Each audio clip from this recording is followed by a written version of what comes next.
Quand on parle d'intelligence artificielle, on a souvent cette image d'une course, une sorte de compétition mondiale.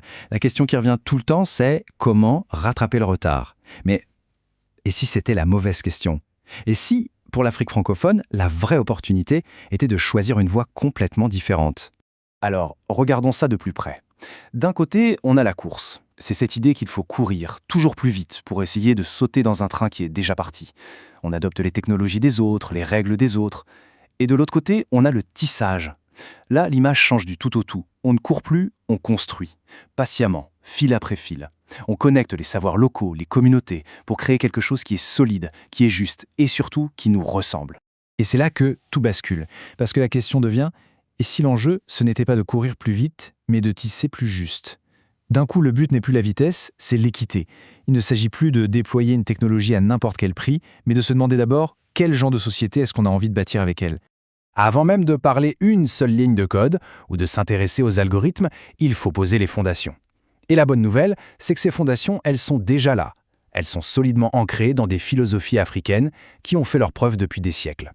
La toute première fondation, c'est l'Ubuntu. L'idée est à la fois simple et incroyablement profonde. Je suis parce que nous sommes. Une personne n'existe vraiment qu'à travers sa communauté. Et si on applique ça à la technologie, ça veut dire qu'un outil, même le plus puissant du monde, n'a de valeur que s'il renforce les liens entre les gens. S'il les isole, il a échoué. Ensuite, il y a la teranga. C'est un concept wolof qui parle d'hospitalité. C'est fascinant de penser à l'IA de cette manière. Une nouvelle technologie, c'est comme une invitée qui arrive dans une maison. Elle doit respecter les lieux, les coutumes, les langues, les valeurs. Elle ne doit pas chercher à tout changer pour que ça lui ressemble. C'est vraiment l'antithèse d'une forme de colonisation numérique. Et enfin, il y a le principe du Sankofa. L'idée, c'est de se tourner vers son passé pour pouvoir construire son avenir.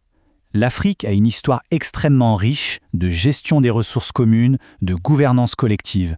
Il n'y a pas besoin d'importer des modèles tout faits. Le défi, c'est de traduire cette sagesse ancestrale pour l'adapter aux infrastructures numériques d'aujourd'hui. Bon, ces philosophies sont magnifiques, mais comment on passe de ces grandes idées à quelque chose de concret? La proposition, c'est de bâtir ce qu'on appelle des communs de l'IA. L'idée de base, c'est d'arrêter de voir l'IA comme un produit qu'on achète sur une étagère, mais plutôt comme une infrastructure essentielle qu'on doit construire et posséder ensemble. Alors, un commun numérique, c'est quoi exactement? Eh bien, il faut l'imaginer comme la place du village, une fontaine publique ou une bibliothèque, mais pour le monde digital. Ce sont des ressources, du logiciel, des données, des protocoles, qui appartiennent à tout le monde et qu'on décide de gérer ensemble pour le bien commun. Ce grand projet de tissage ne se fait pas au hasard. Il repose sur une structure bien pensée. On peut l'imaginer comme 5 piliers, 5 couches qui s'appuient les unes sur les autres pour former un édifice solide. Et ensemble, ces 5 piliers créent les conditions d'une vraie souveraineté numérique partagée. Passons en revue ces 5 piliers qui s'enchaînent logiquement. Tout commence par la base, la langue, pour que l'IA puisse comprendre et parler nos réalités. Juste au-dessus, on trouve les données, qui sont notre patrimoine collectif. Ensuite, il y a l'infrastructure, les fameux rails sur lesquels tout va circuler. Puis viennent les compétences pour que tout le monde puisse participer à ce grand chantier. Et tout en haut, pour couronner le tout, la redevabilité, qui est la garantie de la justice. Chaque couche est essentielle à la suivante. Le premier pilier, donc, la langue. C'est fondamental. Une IA qui ne parle que les langues dominantes en Afrique francophone, c'est une IA qui rend invisible des millions de personnes. L'enjeu est donc de rendre des langues comme le Wolof, le Lingala ou le Bambara calculables par les ordinateurs, mais de le faire bien, sans perdre leur richesse, leurs nuances, leurs valeurs. Le deuxième pilier, les données. On entend souvent que la donnée, c'est le nouvel or noir. Mais cette métaphore est terrible parce qu'elle pousse à l'extraction sans contrepartie. Si on garde avec la perspective de l'Ubuntu, la donnée n'est pas une ressource, c'est une relation. Son usage demande donc de la réciprocité, un consentement clair à travers des structures comme des coopératives de données gérées par les communautés elles-mêmes. Pilier numéro 3, l'infrastructure. Attention, l'idée n'est pas que l'État doit tout construire lui-même. Son rôle, c'est plutôt de garantir les rails de base, les fondations publiques. Un système d'identité numérique fiable, la sécurité des données, l'interopérabilité. Une fois que ces rails sont posés, tout le monde, acteur public comme privé, peut venir construire ses propres services dessus sans être enfermé dans la technologie d'un seul fournisseur. Viennent ensuite les compétences. Là aussi, le point est crucial. Il ne s'agit pas juste de former quelques experts de pointe qui partiront peut-être ailleurs.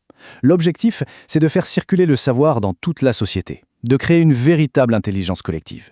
Et pour ça, il faut valoriser toutes les expertises, pas seulement celles qui viennent de l'université.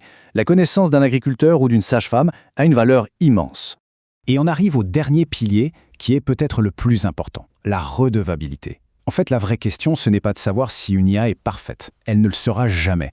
La vraie question, c'est que se passe-t-il quand elle fait une erreur? Dans l'esprit de l'Ubuntu, la justice, c'est ce qui répare les liens brisés. Il faut donc des mécanismes très clairs, accessibles à tous, pour contester une décision et obtenir réparation. Avec une règle d'or, une IA peut conseiller un humain, mais elle ne doit jamais décider seule à sa place.